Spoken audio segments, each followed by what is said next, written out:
Nag-viral ang diskarte ng ilang mga motorista para makaiwas sa NCAP. Pero hindi pa rin ito nakalusot sa MMDA. Yan ang agenda report ng ating mobility correspondent, G. Baroga. Isang linggo matapos muling ipatupad ang NCAP, trending ang pagiging malikhain ng mga Pinoy para makaiwas sa huli. Mula sa mga tape, face mask, paper plate, maging dahon pa nga. Pero kahit anong pamamaraan pa man daw yan, hindi raw sila makakalusot sa batas. Tinurn over ng MMDA ang mga dokumento ng higit 50 mga motoristang tinakpan ng kanilang mga plaka sa LTO para masampahan ng karampatang kaso. Ayon sa LTO, labag daw ito sa Motorcycle Crime Prevention Act. Malinaw na malinaw po dito ay racing, tampering, altering, forging, or imitating, or covering, or concealing a number plate may criminal liability at ang imprisonment po nito ay 6 months to 2 years or a fine of 10,000. Nanguhuli rin daw physically ang mga on-ground personnel ng MMDA kapag nakikita nilang may takip ang plaka ng motorista. Once na na-apprehend po kayo, we will be able to get all the details of your vehicle and at that time, isasubmit po natin yan sa LTO.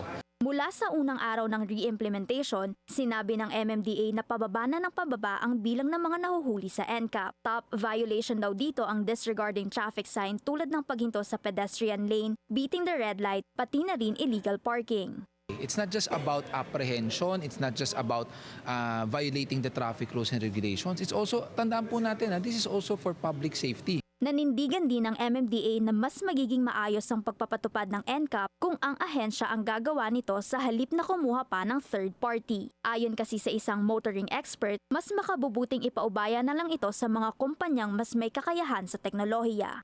The MMDA is capable enough already to implement the NCAP. So lahat po ng aming command center, ang aming NCAP, lahat po to sarili po ng aming ahensya. And I think it's more efficient that way, no?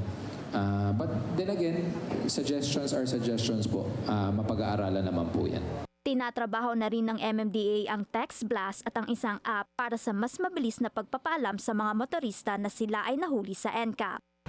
Kahit na meron pa ring pambabatikos, sinasabi ng MMDA na ang NCAP ay nakakatulong sa pagsasaayos ng daloy ng trapiko sa Metro Manila.